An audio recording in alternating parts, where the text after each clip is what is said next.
ang Digicast Negros X, ang top 10 nga balita sa Negros Island region, ang amon idulong sa inyo. Kagyaring atong top story subong adlaw June 29, 2026.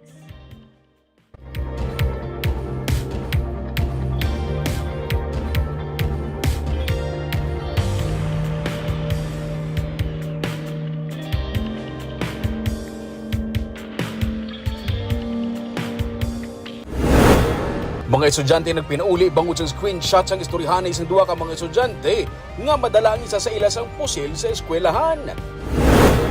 Kabangkalan City, nagkaplano magdeklara sa state of calamity bangod sang RSSI nga peste sa tubo.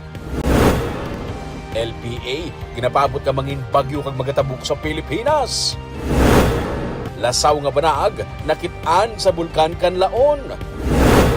Kag sa Good Vibes, may lugar na nga maka-avail sang libre nga mga serbisyo ang mga senior citizens sa Bacolod City. Inatanan sa Digicast Negros X.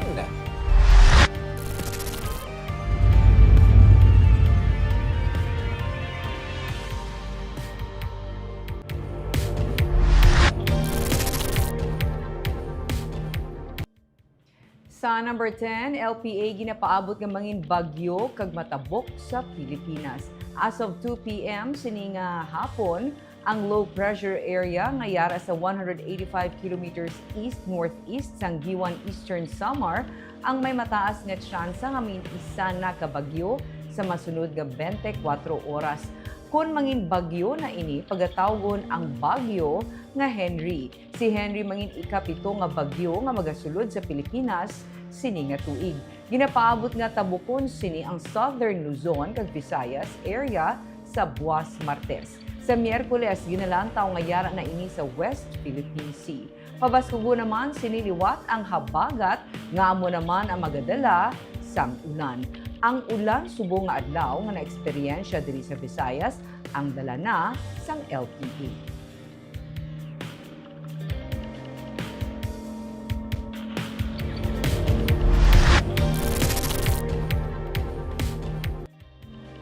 Sa number 9, may pagsaka kag may pagnubo ang presyo sa produkto petrolyo sa Martes. LPG natalana naman mag-roll back.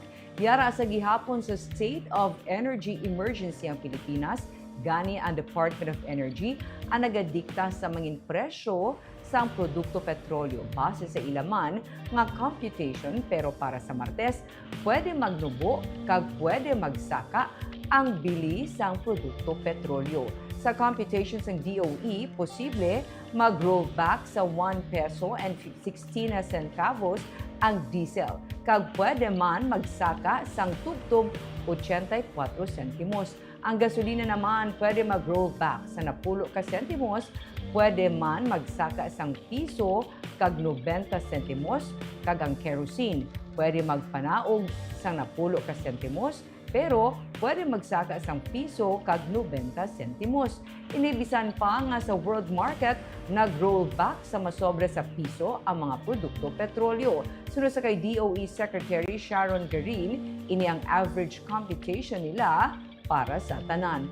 Ang Shell, Lunes ang hapon nag-anunsyo nga magasaka sang masobra sa piso ang gasoline kag kerosene, kag masobra 80 sentimos nga saka man sa diesel. Samtang may rollback naman sa presyo ng LPG. Sumugod-subong nga Lunes, 12 pesos kada kilo ang ibuhin sa presyo sang Petron Gasul, Fiesta Gas, Regasco kag Suling. Yara sa 132 pesos ang inubo sa kada tangke sang 11 kilogram nga LPG can.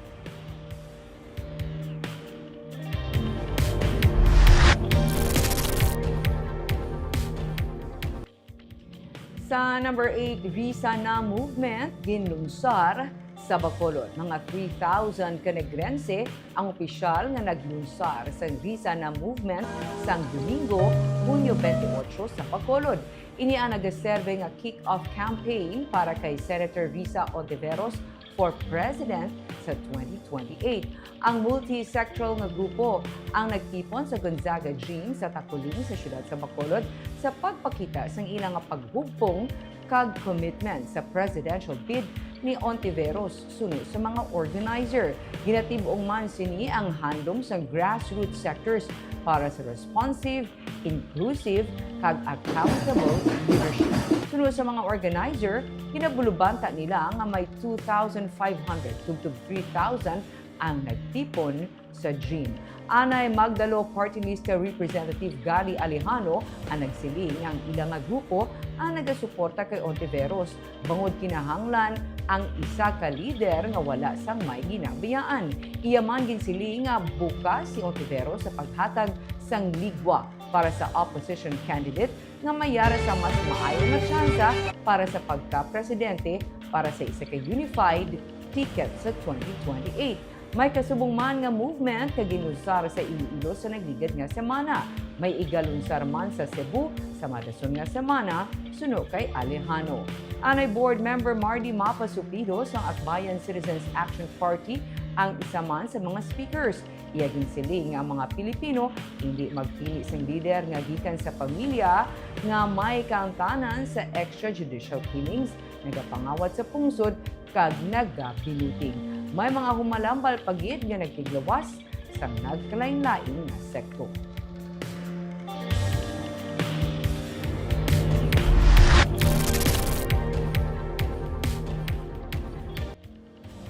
Sa number 7, Liga ng mga Barangay nagapanawagan sa BTTMD nga untatan anay ang pagdakop sa e-bikes. Pagi sa Resolution number 2026-01, ginahinyo sa Liga ng mga Barangay sa Bacolod City ang Bacolod Transport and Traffic Management Department o kung BTTMD nga untaton anay ang pagpanakop sa mga electric bikes nga nagabiyahe sa dalan. Hindi bangod suno sa ila, padayon pa nga ginausisa sang sangguniang panungsod ang ordinansa sang syudad nga nag-regulate sa mga public utility vehicles sa syudad. May mga ordinansa man ang mga barangay na nagahatag sang permit sa mga e-bikes apang wala pa sang patod nga regulasyon ang syudad para diri. Paagi man sa isa ka sulat, nagsabat ang BTTMD nga wala sila sang otoridad nga untaton ang pagpanakop bangod sandig sa layi, hindi pwede ang mga e-bikes nga magpasakay sang pasahero. Ginahaylo naman ni Bacolod City Mayor Greg Gasataya ang sangguniang panungsod nga gihuo na ang pagtuon sa pag-amend sang existing nga ordinansa para ma-regulate na ang mga e-bikes sa Bacolod. Sunod sa iya, hindi makahatag sa business permit ang syudad sa mga e-bikes samtang wala pa sila sang prangkisa. Samtang wala pa sang pagbaylo sa ordinansa, magapadayon sa gihapon ang pagpanakop sa BTTMD sa mga e-bikes nga nagapasakay sang pasahero. Sa record sa BTTMD, hindi magdubo sa 126 ka mga e-bikes ang tigayo na nga ginto sa bulan lamang sang Hulyo. This is our call na mag-imo sa isa ka ordinance, either a new ordinance or a mandatory ordinance which will provide the regulations for them in order nga magkuha sa franchise. No? There are two things that pwede. For those nga daw may capacity siya as a tricycle already, pwede nga ang franchise through the Sangguniang Panungsod na ordinance sa city sila makuha. Ang mga electric bikes naman nga do bisikleta, do tricycle, pwede man ang ihatag na sa barangay. Ang pag-regulate siya na. Galigit yung barangay, hindi man makahimo until such time na mayara kita sa ordinance.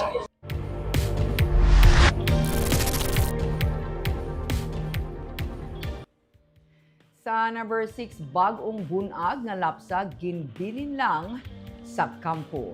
May inulan kag pusod pa ang bagong bunag na lapsag sang siya ang makitaan sa higad sang kampo sa Hacienda Esperanza, Barangay General Luna sa Sagaria City, Domingo sang Udto. Magapadulong kuntani sa uma si Judy Ann Abapo sang iya makitaan ang baby girl nga nagahapa. Nagpagig-angot ang nakasapo sa barangay kag gindalang lapsag sa ospital. Agud ma-check ang kondisyon sini. Antes gin-turn over sa nagakaigo nga ahensya sang gobyerno. Sa karon ginahibalo pa sang otoridad kung sino ang ginikanan sang lapsag.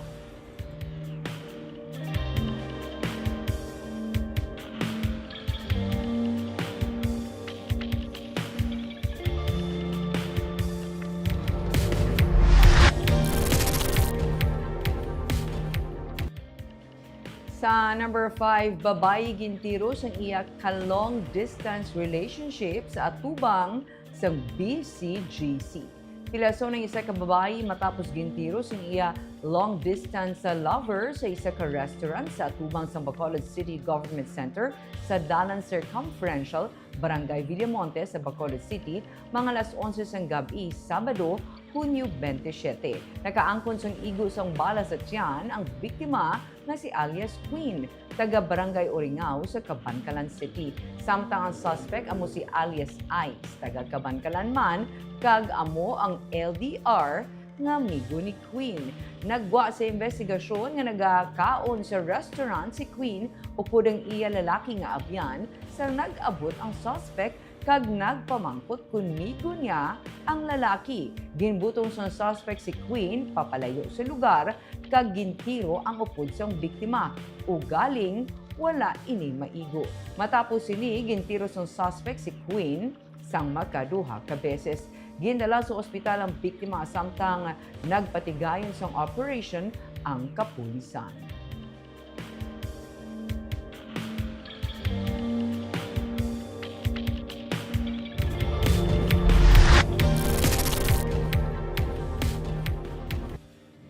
Sa number 4, faint o kung lasaw nga banaag ang naobserbahan sa bulkan kanaon, Lunes sang aga. Sa close-up nga kuha sa camera humalin 3:40 a.m. tubtub 4:30 a.m. sang June 29 o kung sininga Lunes, sunod sa Philippine Institute of Volcanology and Seismology, may faint crater glow o kung banaag ang nakita sa summit sang bulkan kanaon. Sunod sa PHIVOLCS, iniyang gikan sa superheated volcanic gas, gikan sa magma. Pathag ni Marie Andeline Kincha, ang resident volcanologist, nagatuhaw ang crater glow kunyara na sa manabaw nga level ang magma sang bulkan. Magkabig ini nga precursor sunod kay Kincha sa explosive o kun magmatic eruption.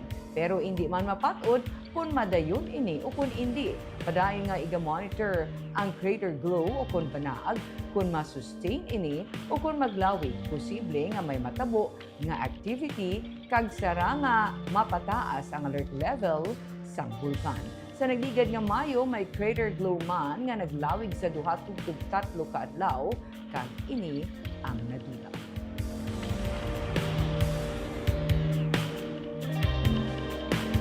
Ang mga crater glows, ma'am, usually nang nag-appear na sila if nasa shallow level ang magma sang bulkan, ma'am, no? So, pwede nga ini siya maging precursor sang explosive eruption. Pero hindi pa natin mahambal, ma'am, na syempre kay kung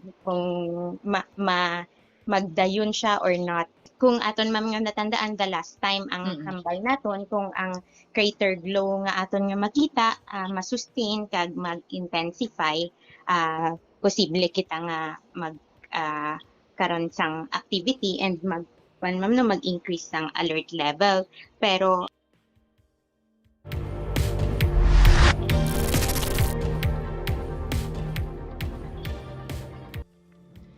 Sa number 3, illegal structures liwat na naman nga ginpangguba sa Barangay 16 sa Bacolod. Liwat nga ginpangkakas sa mga katapos ng Bacolod City Legal Office ang masobra sa 15 ka mga illegal structures nga nagasablag sa Palangka Road sa Barangay 16. Ginsiling ni Levi Pangge, ang pamuno sa CLO Enforcement Team, makapila na kabeses nga ila gin-clear ang lugar. Apang nagabinalik ini sa gihapon. Lunes ang aga, una nga ginpakakas sa CLO ang mga movable structures lakip na peryahan sang barangay. Ngayaran na mismo sa tunga sandalan. Dugang niya, natapos naman ang piyesta sa barangay, rason nga hindi na sila pwede makapadayon sa operasyon. Gintinuan man sa Bacolod Environment and Natural Resources Office ang lugar bangod nagatinumpok na ang basura sa kilid sandalan. Samtang mga permanent structures, lakip na ang kontrobersyal na car wash, vending machine, ni punong barangay Jason Ligaya, ang ginpasiradaan sa CLO kag balikon sa Miyerkules agud tigayo na nga kakason sa dalan. Siligaya nang kinakaunang nga punong barangay nga ginpasakaan kaso sa CLO bangod sa hindi pagkooperar sini sa clearing operation sa syudad. Actually, sulit-sulit man lang din sa may barangay 16 together sa atong BTTMD, yung mga personnel kang ilahit. Kadamo naman sa mga structure nga tuwaw sa kilid sa dalan, kag mga debris lang ng mga construction nga waste nila ara lang. So hasta ang naton nga binro subong nag-operate na lang para makilagid nato ang mga dalanon. So para more or less ang nakakuha nato, siguro hindi magnubo sa 15 ka bilog. But ang sa mga permanent, na lang may mga steel, balik ko naman sa Friday, may 3 days pack na ginatag sila ni with Atty. Sapik nga clearance until Friday na lang.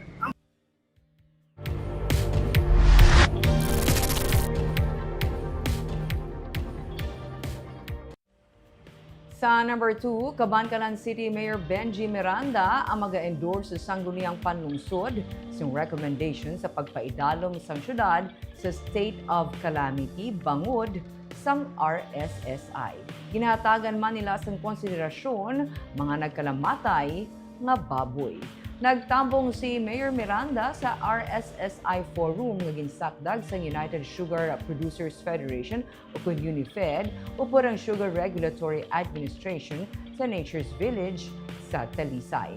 Sa June 26 nga reports ng SRA sa Negros Island Region, may 76,609 hectares sa katubuhan ang apektado sa RSSI. Sunod kay Miranda, ang Cabancalan may 17,595 ka hektarya sa katubuhan, 6,686 hectares diri ang ginreport apektado sa peste nga RSSI. 3,066 hectares diri ang validated. Sunod sa alkalde, salig sa records, qualified na ang syudad mapaidalom sa state of calamity. Gani siya ang mag-endorse ni sa SP. May mga 200 ka mangunguma ang nagtambong sa mga forum sa UNIFED. Sunod kay Manuel Lamata, ang presidente sa UNIFED, ang pagpangatake sa RSSI, isa katuman ka seryoso nga bagay kagang island-wide nga problema sarang makapatay sa industriya sang kalamay, labi na nga ang Negros nagaproduce sa masobra sa 60% sang kalamay sa pungsod. Nagapanawagan siya sa mga sugarcane farmers nga magbuligay. Sa pihak nga bahin, may mga nagkalamatay man nga baboy sa Cabancalan bangod sa masakit. Hindi pa mapatod kung balak kaso ini sang African swine fever, pero ang sitwasyon na ginahatagan man ni Miranda sang konsiderasyon sa mga deklarasyon sa state of calamity. Na nga, kay more than 3,000 hectares na ang affected. So, masigi pa na. So, na-discuss na namo na together sa akong city administrator and city agriculturist nga pwede makakuha na kami sa executive endorsement sa Sanggunian to declare state of calamity ang city of Cabancalan. And of course, to give support kung hindi man cash assistance, maybe kung paano nga malabutan sila, mas prihan man ang ilang para ma-prevent ang pagdamo o kung makuha natin ng RSSI nga issue subong kag duwang aton problema subong ang RSSI kag ang aton hindi pa kung ASF na nagakalapatay mga baboy. So duwa gid ang aton ginatutukan. Subong happy ko nga naka-attend ako sining RSSI forum. Upod ang aton nga SRA, Sir Paul Ascona, and of course sa UNIFED, Sir Manuel Lamata. Kung sa diin subong ko na balaan, subong ko na mas naintindihan.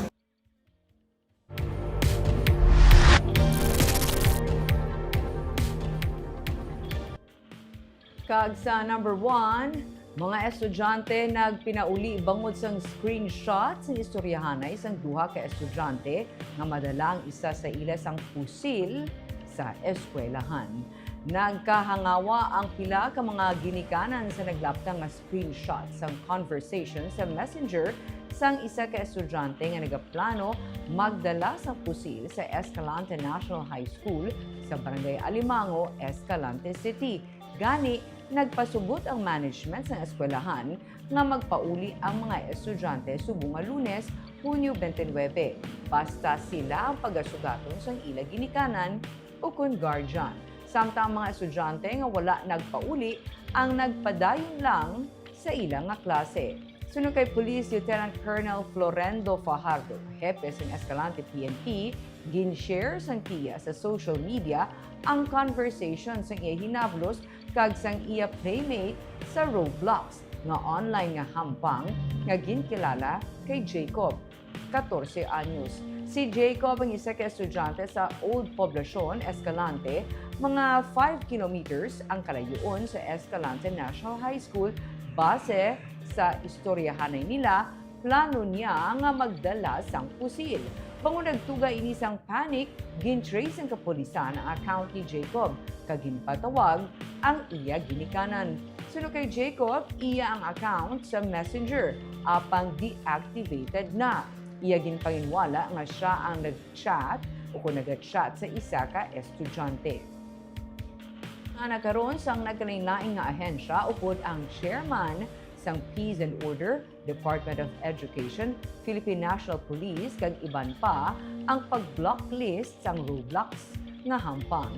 Ginalantaw man sang otoridad ang kakulangan sang parental guidance bilang isa sa madamo nga rason kung nga may mga nagakatun-an nga violence ang mga kabataan. Base man sa impormasyon ni alias Jacob, masobra 200 ka mga tao, iban sa ilang mga foreigners, ang iladungan nga nagkakahampang sa Roblox. Sa announcement Lunes ang hapon, nadesisyonan nga ang klase mangin alternative delivery mode o kung ADM until further notice.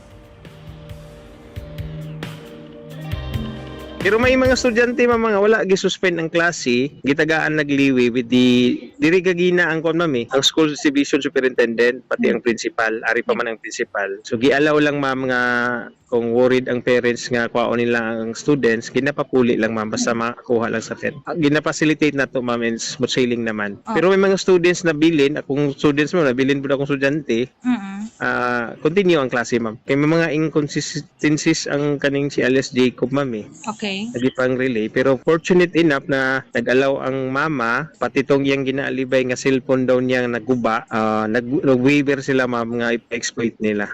Para ma-found out nato gid ang what's the bottom line of this.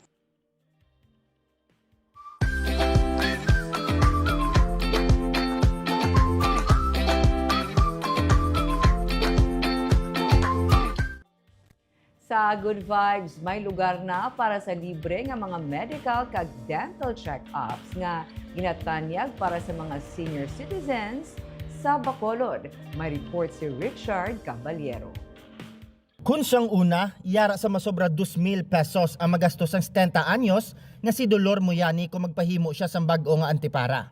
Pero sa karon, wala na siya sang problemahon nga balayran. Inibangod libre na ang check-up sa mata kag pagpaobra sang antipara para sa mga senior citizens sa Bacolod City.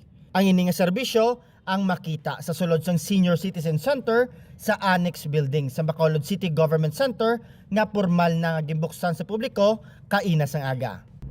Mayari diri optometrist, agod hindi na mabudlayan ang mga katigulangan nga maghapit-hapit pa kung sa diin agod makakuha sang libre nga eyeglasses. Ani pagi ko kayo lalabot nga nakasave kami isang gasto at ako na mulig sa among mga senior no na kanya kwarta makaver kami sa antipara nga para ni sa among mata. Sarang man nga makakuha sang libre nga medical check-up, libre nga bulong kag pati na dental check-ups ang mga katigulangan sa amo nga pasilidad. Magluwas diri gimpahamtangan man sa syudad sa Bacolod sang nanari-sari nga mga ahensya sang gobyerno ang sulod sang Senior Citizen Center. Agud mahapos na para sa mga senior citizen ang magproseso sang ilang mga dokumento. May pwesto ang PhilHealth agud mapadasig ang pag-apply sa mga seniors sa mga programa sini nga nagahatag sang libre nga mga bulong. Bukas man ini para sa mga gusto mag-apply sang Ladiray Centenarian kag assistance to individual in crisis situation. Pwede man diri makakuha sang Senior Citizen ID.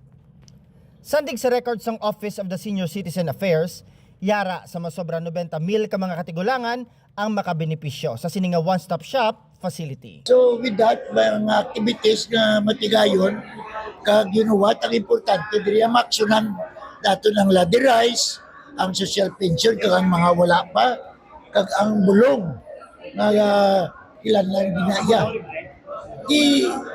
Usually amo ginamatabo kay may pharmacy diri ho. Kag butang si mayor sa